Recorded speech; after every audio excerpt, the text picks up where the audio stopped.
Hi everyone, કેમ છો બધા? મજામાં? કાજલ કિચનમાં તમારું સ્વાગત છે। આજે આપણે ખીરામાંથી બરી બનાવશું।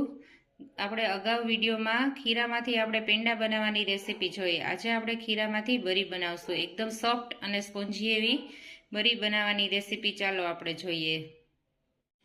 જો બરાઈ બનાવવા માટે છે ને મેં અહીં 1 લીટર જેટલું ખીરું છે, એની સાથે મેં 1 વાટકા જેટલી ખાંડ લીધી છે અને આ છે ને દૂધનો મસાલો છે, મેં જાતે બનાવ્યો છે। તમે એલચીનો ભૂકોય ખાલી લઈ શકો છો। અને ખાંડ તો આપણે જે પ્રમાણે ગળ્યું ખાતા હોય ને એ પ્રમાણે ખાંડ લેવાની છે। હવે આ ખાંડને છે ને આપણે આમાં એડ કરી દઈશું।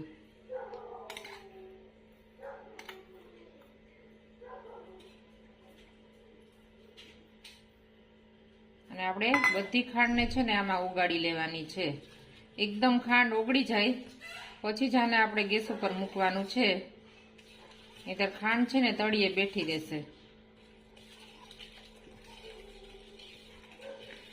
જો હવે ખાંડ આપણી એકદમ સરસ ઓગળી ગઈ છે આમાં। હવે આ જે મારો દૂધનો મસાલો છે ને એ થોડો આમાં નાખી દઉં છું, એનાથી સરસ સ્મેલ આવશે।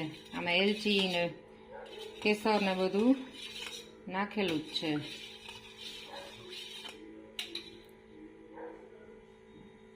હવે જુઓ,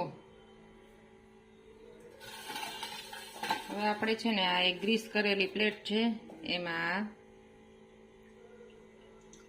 એડ કરી દેશું આવી રીતે।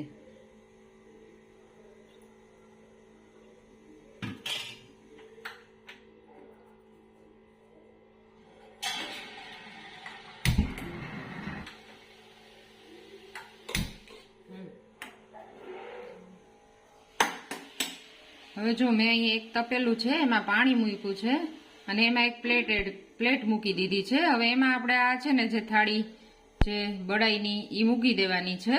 આપણે જે રીતે ઢોકળિયામાં ઢોકળા મૂકીએ ને એ રીતે મૂકી દેવાનું છે। જો આ રીતે આપણે પ્લેટ આમાં મૂકી દેવાની છે અને આપણો જે આ દૂધનો મસાલો છે હવે થોડો આ રીતે સ્પ્રિંકલ કરી દેવાનો ઉપર।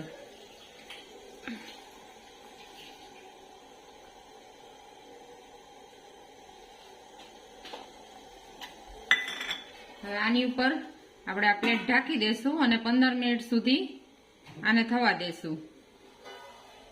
જુઓ 15 મિનિટ થઈ ગઈ છે। હવે આપણે ચેક કરી લઈએ। જો આપણે આ રીતે ચાકુથી ચેક કરી લેવાનું, જો ચાકુ ક્લીન નીકળે તો સમજવાનું કે આપણી બરાઈ તૈયાર થઈ ગઈ છે। ચાલો હવે આપણે ગેસની ફ્લેમને ઓફ કરી દઈશું અને આને 10 મિનિટ ઠંડુ થવા દેશું। જો હવે થોડું ઠંડુ થઈ ગયું છે અને મેં પ્લેટને બહાર કાઢી લીધી છે। હવે આપણે થોડી પિસ્તાની કતરણથી છે ને એને ગાર્નિશ કરશું।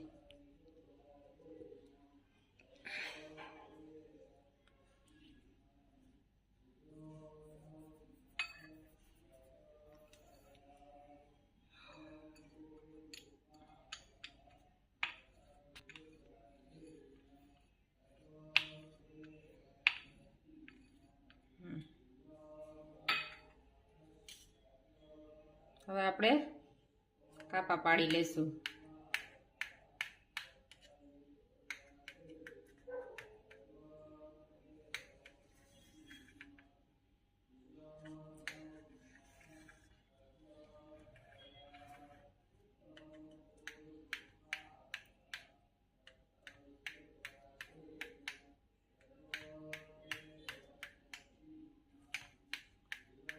જો આપણી બરાઈ એકદમ સરસ તૈયાર થઈ ગઈ છે। એકદમ સરસ એલચીની ને કેસરની ને સ્મેલ આવે છે।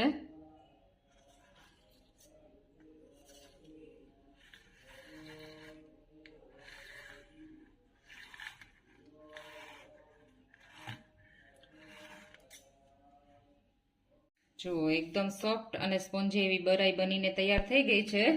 તો તમે પણ આ ઘરે અચૂક બનાવજો। મારી રેસીપી તમને કેવી લાગી એની કોમેન્ટ પણ અવશ્ય કરજો અને જો મારી ચેનલને પહેલી જ વાર જોતા હોય તો સબસ્ક્રાઇબ કરજો। Thank you for watching.